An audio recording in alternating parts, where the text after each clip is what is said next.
The other aspect that's becoming more critical, especially for larger organizations these days, is the enterprise asset management capability.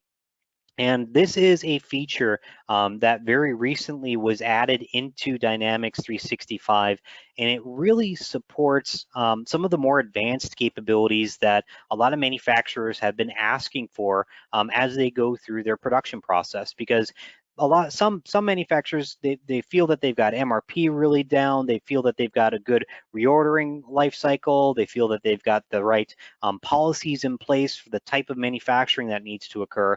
But what they really don't have a handle over is the machines that are required and the downtime influence that those machines could have when going through the production process.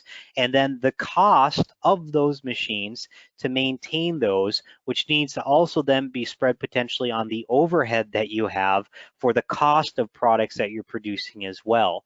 When we start going down that path, we start talking about enterprise asset management, or our acronym of EAM, as part of that process.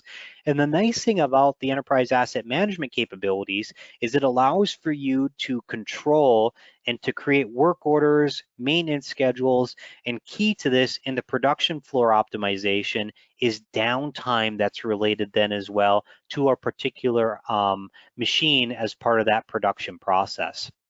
So I want to show that because this is, like I said, a newer feature inside of Dynamics 365, and it's a very powerful capability. So I'm going into my finance and operations. I'm going into my menu. I'm clicking, for example, on my asset management right here, and we can take a look at all the assets that we have inside of the system. So when I click on all assets here, we should be able to see, excuse me, all the different assets that we have and where they're actually located inside of our facility. Another concept here as well is that you can actually have assets that are actually at a customer site potentially that you're maintaining, but for some reason it's still considered your type of asset.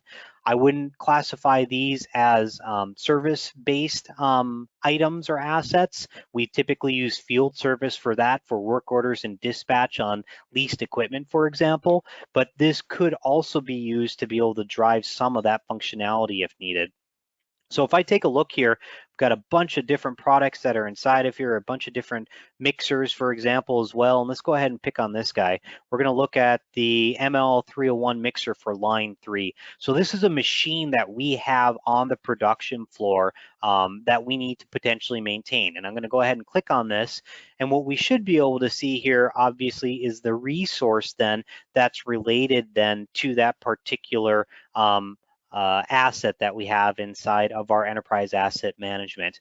And the key thing here that I just want to highlight is because we associate the asset to the resource, so this is the specific resource that would be called out, for example, on a route, we can also then set up maintenance downtime for it. So that way, when the scheduling system comes through, it can actually say, this resource is not available, use this particular resource instead to then plan this particular operation, so that the system is dynamically then moving that work over during that maintenance blackout period. And let's go ahead and highlight that. So what we can do here is, for example, we're going to go ahead and create a work order. I can create a brand new work order in the system by going to my all work orders. I can create a new work order. I could say that this is a preventative work order that we're expecting with it.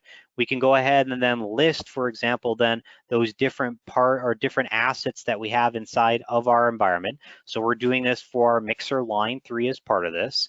We're going to say that this is going to require an electrician, or actually, excuse me, we're going to do an inspection. This is going to be a electrician that's doing the inspection on this piece of equipment. I'm going to click on OK to go ahead and then generate that particular work order.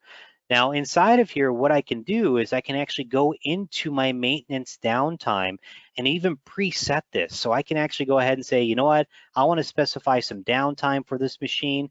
When I actually do this, what I'm going to do is I'm actually going to specify the date that I'm expecting this to go down, and then the end date as well for this. So we're going to say it's going to be for a full day with it. Save that record away.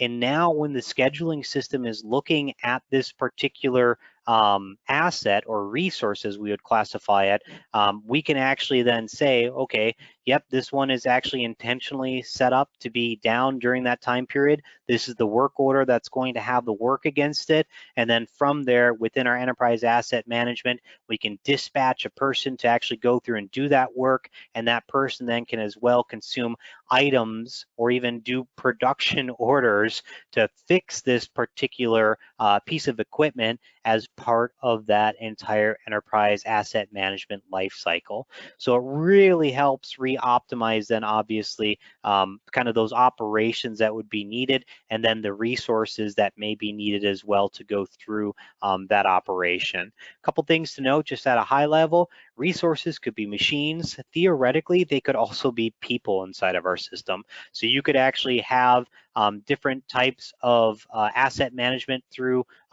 employees that are set up as resources that can also then have downtime associated with them if you wanted to as part of that type of transaction.